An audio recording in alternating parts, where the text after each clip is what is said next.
जय हिंद दोस्तों। Top 50 study YouTube channel में आप सभी का स्वागत है। दोस्तों लेकर के आ गए हैं संस्कृत पेडागोजी के वो महत्वपूर्ण प्रश्न जो कि आपकी ग्रेड 3 और सभी आपके टेट एग्जामों के लिए महत्वपूर्ण है, बार बार परीक्षाओं में आते हैं। ऐसा एक टेस्ट हम आपका समझ ले रहे हैं। अब इस टेस्ट में आप पर कितने क्वेश्चन बनते हैं आज आपको देखना है। हमारे बताने से पहले कमेंट में आपको भी उत्तर बताना हो। बिल्कुल ऐसे प्रश्न लगेंगे कि आपको लगेगा कि बिल्कुल पेपर हमारा सामने आ गया है। तो ऐसे प्रश्न हम पहले भी लेकर के आए हैं, आगे भी लेकर के आते हैं। इसलिए अभी तक यदि सब्सक्राइब ना किया हो आप देख लें। यदि आपने सब्सक्राइब कर लिया है तो अच्छी बात है, जिससे अगला ऐसा ही वीडियो आएगा तो वो आप तक मिल जाएगा, नहीं तो आप रेड कलर में सब्सक्राइब पर क्लिक कर दें। तो चलिए शुरुआत करते हैं दोस्तों महत्वपूर्ण प्रश्नों की। पहला है, ध्वनि विज्ञान से जुड़े हुए कौशल हैं। जल्दी से आप कमेंट में उत्तर बता दीजिए। ध्वनि विज्ञान से जुड़े हुए कौशल कौन कौन से हैं? 4 प्रकार के कौशल होते हैं, जिनमें से ध्वनि विज्ञान से जुड़े हुए इनमें से 2 कौशल हैं। तो आपको बता दें कि वह हैं श्रवण और भाषण। ठीक है, भाषण और श्रवण, क्योंकि बोलना भी ध्वनि विज्ञान से संबंधित है और सुनना भी। तो इस प्रकार से 2 कौशल हैं। जल्दी से कमेंट आपको करते जाना है।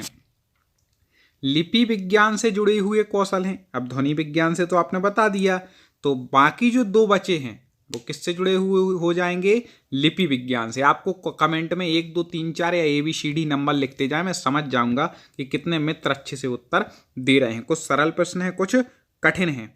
तो आपको बता दें कि 2 कौशल कौन कौन से हैं। तो वह हो जाएंगे पठन और लेखन। आगे बढ़ते हैं। बुद्धि में इनपुट है। वेरी वेरी IMP देख लीजिए। बुद्धि में इनपुट है, क्या है? जल्दी से बता दें। 4 ऑप्शन है। तो श्रवण, पठन, भाषण या फिर पठन और श्रवण। तो पठन और श्रवण ये बुद्धि में क्या है? इनपुट कहलाते हैं। ठीक है, आगे। भाषण कौशल हेतु आवश्यक नहीं है, कई बार पूछा गया है। आपको बता दें, अपने पिछले हमारे संस्कृत पेडागोजी के टेस्ट पेपर ना देखे हों तो प्लेलिस्ट में जाइए और वहां पर लिखा होगा संस्कृत पेडागोजी टेस्ट। लगभग आपको 10 वीडियो मिल जाएंगे और ऐसे वीडियो हम निरंतर ला रहे हैं डेली। इसलिए सब्सक्राइब कर लेना दोस्तों, एक बार वीडियो को लाइक कर देना। तो भाषण कौशल हेतु आवश्यक नहीं है। क्या आवश्यक नहीं है? 4 ऑप्शन है, जल्दी से बता दें। तो आपको बता दें, विद्वत्ता नहीं है। संभाषण तो करना ही पड़ेगा, अभिनय भी जैसे बोल रहे वैसा, और भाषा क्रीड़ा भी। तो विद्वत्ता आवश्यक नहीं है। कई लोग होते जो बिल्कुल ज़्यादा विद्वान नहीं होते, पढ़े लिखे, लेकिन भाषण इतना गजब देते हैं क्या नहीं कहना। ठीक है। छात्रों द्वारा नहीं किया जाता है। क्या नहीं किया जाता है? तो आपको बता दें, जल्दी से बता दीजिए आप कमेंट में, नहीं तो हम फिर बता देते हैं। उससे पहले आप बता नहीं पाते, तो आप कमेंट खोल के रखें, प्रश्न दिखे, जल्दी से हमारे पढ़ने के बाद तुरंत 4 ऑप्शन में से एक लगा दें।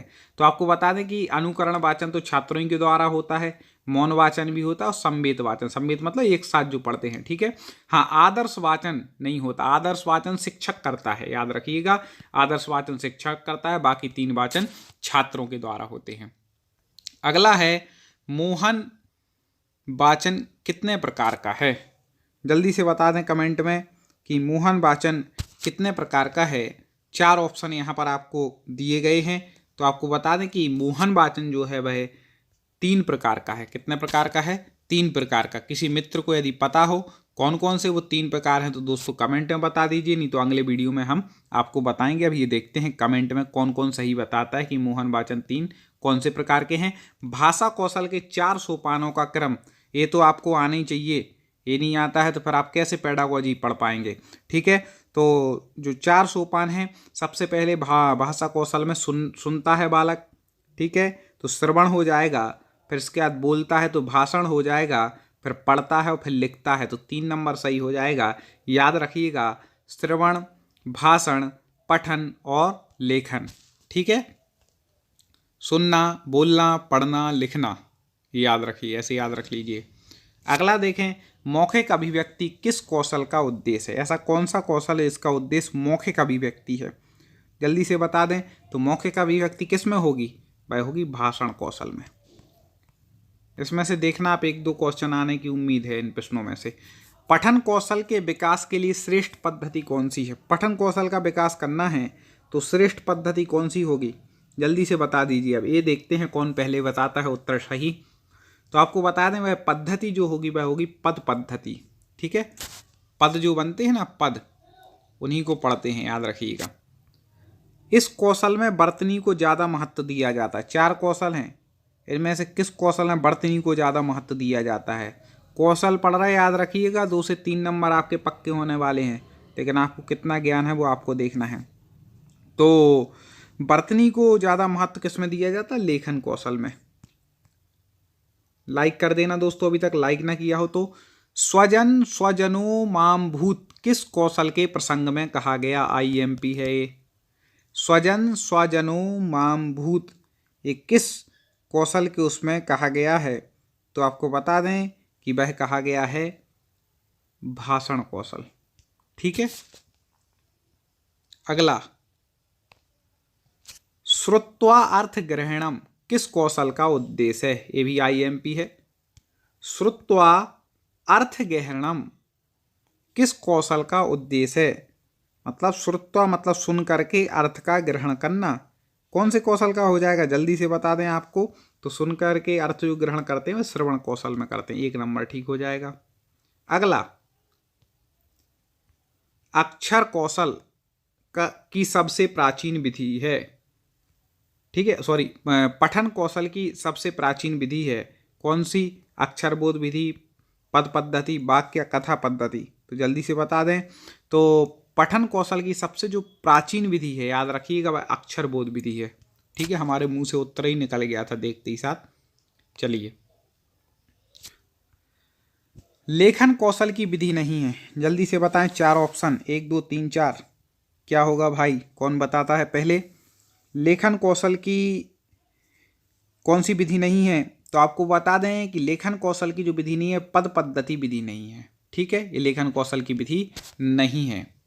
अगला देखें, आप प्राथमिक स्तर का पेपर दे रहे हैं, इसीलिए उससे संबंधित है। और एक और महत्वपूर्ण बता दें कि 150 प्रश्नों के महाअभ्यास हम निरंतर आपके लिए ला रहे हैं, हमारे चैनल पर अपलोड हो चुके हैं। आप प्ले लिस्ट में जाकर के टॉप 50 स्टडी हमारे इस चैनल पर जाकर के देख सकते हैं, जिसमें 150 प्रश्न आपके सिलेबस के अनुसार और पूरे 5 सब्जेक्ट के हैं, 30-30 प्रश्न। इसलिए मेरा निवेदन होगा कि आप वो जरूर देख लेना दोस्तों, आगे वो आपको मिलते रहें। इसके लिए चैनल को यदि सब्सक्राइब ना, कि वैसे तो आप हमारे सब्सक्राइबर हैंगे, क्योंकि इतना अच्छा अवसर पढ़ाई का कौन छूटेगा, फिर भी नहीं यदि हो तो जरूर जुड़ जाना। चले आगे बढ़ते हैं। प्राथमिक स्तर पर लेखन कौशल के विकास के लिए श्रेष्ठ विधि है। प्राथमिक स्तर पर लेखन कौशल के विकास के लिए श्रेष्ठ विधि कौन सी हो जाएगी दोस्तों? तो आपको बता दें, वह हो जाएगी जैकार्टोंट पद्धति। कौन सी? जैकार्टोंट पद्धति। आगे, बार बार रखने की विधि है, जल्दी से बता दें 15वें का उत्तर। तो वह है पारायण विधि। कौन सी है? पारायण विधि। रटने की होना चाहिए, वहां पर सुधार लीजिएगा। दैनिक कौन कहलाता है? दैनिक, जल्दी बता दें, 16वें का उत्तर बताना है। दैनिक कौन कहलाता है? दैनिक वो कहलाता है जो परीक्षा में, ठीक है, परीक्षा में 2 त्रुटियां करता है, वह कौन कहलाता है? दैनिक कहलाता है। ठीक है, तो जो परीक्षा में 2 क्या कर देता है? त्रुटियां कर देता है। यहाँ पे छुट्टियां लग गया, त्रुटियां होना चाहिए, कमी, सुधार लेना। उत्तर में सही लिखा है, कई बार हो जाता है प्रिंट टाइपिंग में। व्याकरण शिक्षण में व्याख्या का अंग नहीं है। व्याकरण शिक्षण में व्याख्या का अंग कौन सा नहीं है? 4 ऑप्शन है, जल्दी से बता दीजिए।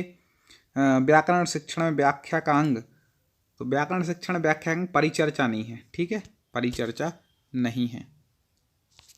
अगला है, दंडान्वय विधि में दंड प्रतीक है। दंडान्वय विधि होती है, उसमें दंड किसका प्रतीक है? तो दंड और अन्वय, मतलब दंड मतलब वाक्य का, किसका प्रतीक है? वाक्य का। आगे देखें, व्याकरण आत्मक प्रश्न होते हैं। व्याकरणात्मक, इनको जोड़ दें, एक प्रकार संधि कर दें तो व्याकरणात्मक हो जाएगा दीर्घ संधि से। तो व्याकरणात्मक प्रश्न होते हैं, कैसे होते हैं जल्दी बता दीजिए। कौन सी विधि में होते हैं व्याकरणात्मक प्रश्न? ए बी 1 2 3 4, कौन बताएगा भाई? खंडान्वय विधि में। किसमें? खंडान्वय विधि में। जो हम बोल रहे हैं वो शुद्ध है, थोड़ा बहुत यदि आगे पीछे टाइपिंग मिस्टेक हो जाती कई बार फॉन्ट के कारण, तो आप वो देख लीजिएगा। ठीक है, तो वह खंडान्वय विधि में हो जाएगा। अगला देखें, महाभाष्य में व्याकरण